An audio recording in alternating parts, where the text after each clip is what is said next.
jërë ngeen jëf mbokk yi bu ngeen déggee tabarakallahu tawtaan jalalati xel yépp dafa war a dem ci kër Cheikhul Hadj Malick Sy lan moo xew mooy 1er mai bu jotee xel yépp day daw ci le porte-manteau de Cheikh Seydil Hadj Malick Sy mooy kan di góor gi Amadou Mbaye Maodo góor gi nga xamante ni tabarakallahu turam foo ko tuddee toftal ci Cheikh Seydil Hadj Malick Sy di bàyyi alxaaji Mansour Mbaye tabarakallahu ak njaboot gu tedd googu waaye tey jii nag tabarkalla sëtëm bu tedd boobu di alxaaji Mansour Mbaye di turandoo alxaaji Mansour Mbaye ñëw fas yéene def li nga xamante ni mooy bande annonce bi mbokk yi mi ngi noonu képp kuy nit ku tedd képp kuy nit ku baax ñu ngi lay woo le 1er mai le 1er mai nag bisu góor gi Amadou Mbaye Maodo la mbaax yim daan def ci kër Seydi Hadj Malick mbaax yim daan def ci Tiwaawan ñun ñëpp nañu àndandoo déglu ci ko nañu déglu alxaaji Mansour Mbaye néewlu bés baa ngi noonu muy benn bés rek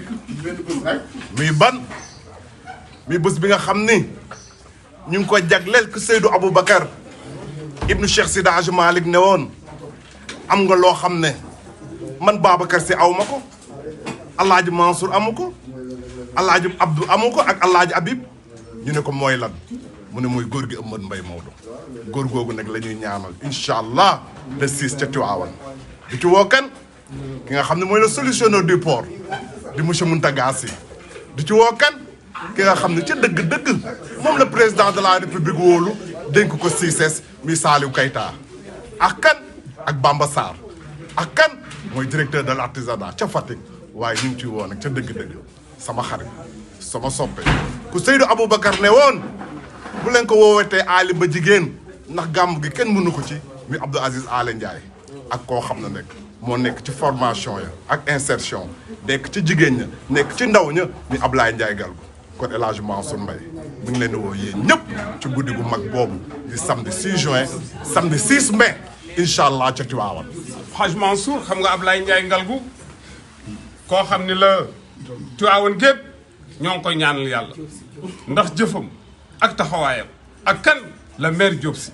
ñooñu nag ñooy ñi nga xam ni duñ wax mukk Tiwaawan te du boolewul leen. waaye fàttewuñu ki nga xam ne dégg na docteur ñaari yoon fàttewuñu ku yokk salaire ya fàttewuñu ku yokk scolarité fàttewuñu ki nga xam ne port dootu ko fàtte dégg docteur nag ñaari yoon di docteur Cheikh Kanté kon man Mansour Mbaye maa ngi leen di woo nag si sama bésu maam bi le samedi 6 mai di ci woo ki nga xam ni moom la ñu dénk statistique di Aboubacar Sadiq bi Aboubacar Sadiq bu baax